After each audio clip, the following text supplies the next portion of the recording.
झोपड़ी के भाग आज खुल जाएंगे, राम आएंगे, राम आएंगे। नमस्कार। वैदिक कहानियों की दुनिया वेदिका विजडम टेल्स में आप सभी का हृदयपूर्वक स्वागत है। आज की कहानी एक ऐसे भक्त की है जिनके पूर्व जन्म में वे एक धनी, रूपवती और ऊंचे कुल की राजकुमारी थी, परंतु ये ऐश्वर्य उनके आध्यात्मिक जीवन में अड़चन बन उन्हें संतों की सेवा करने से रोकती थी। इसलिए उन्होंने अपने अगले जन्म में एक निम्न कुल में जन्म लेने का वरदान मांगा और फलस्वरूप त्रेता युग में वो श्री राम की परम भक्त शबरी के नाम से प्रचलित हुई।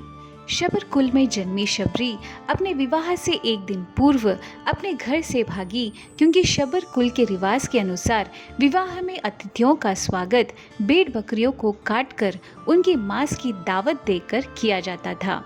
शबरी निर्दोष जानवरों को बचाने हेतु घर से भागकर दंडकारण्य वन में पहुंची और वहां अपने निम्न कुल के कारण ऋषियों की छिपकर सेवा करने लगी। एक दिन शबरी की सेवा भावना देखकर मातंग ऋषि अत्यंत प्रसन्न हुए और उन्होंने अपने आश्रम में शबरी को शरण दे दी।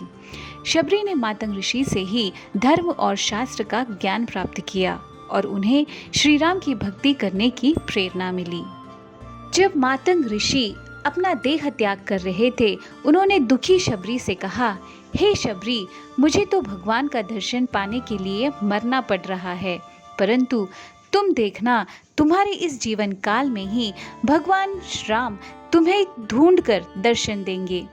केवल भक्ति पूर्वक उस दिन की प्रतीक्षा करो।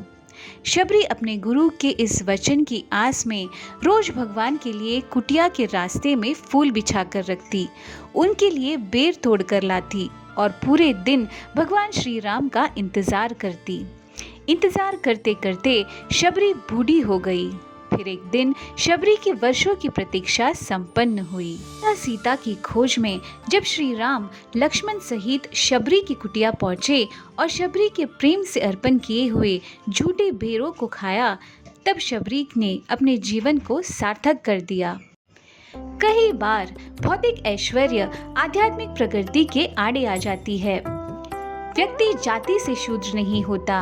बेजुबान जानवरों को अपने इंद्रिय भोग के लिए मारना हृदय की शूद्रता दर्शाती है।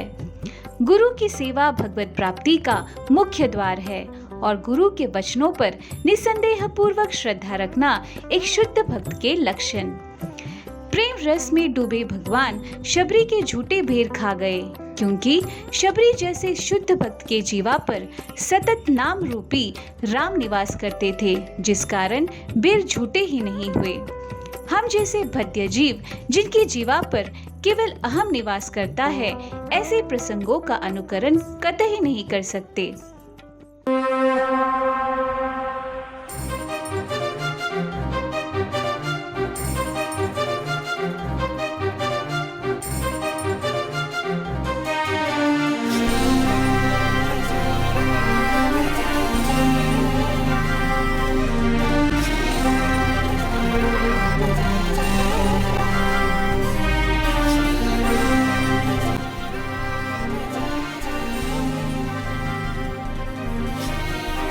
आज पूरा देश अयोध्या के राम मंदिर में भगवान श्री राम के विराजमान होने के ऐतिहासिक दिन का बेसब्री से इंतजार कर रहे हैं। कलयुग के रावणों ने राम मंदिर को तोड़ दिया, परंतु शबरी रूपी अनगिनत संतों के हृदय में बसे श्री राम के प्रति उनकी श्रद्धा और स्नेह को नहीं तोड़ पाए।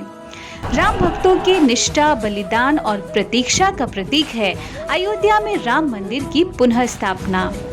तो आइए, जिस तरह 500 साल के संघर्ष के बाद अयोध्या में राम लल्ला की प्राण प्रतिष्ठा हो रही है, हम भी अपने अनंत जन्मों के संघर्ष के बाद इस मनुष्य जीवन में ही अपने जीवा पर राम नाम को कुछ इस तरह प्रतिष्ठित करें कि अपने अंतिम सांस में निडर होकर निष्ठा पूर्वक कहे, आएंगे मेरे राम आएंगे, प्रभु श्री राम आएंगे।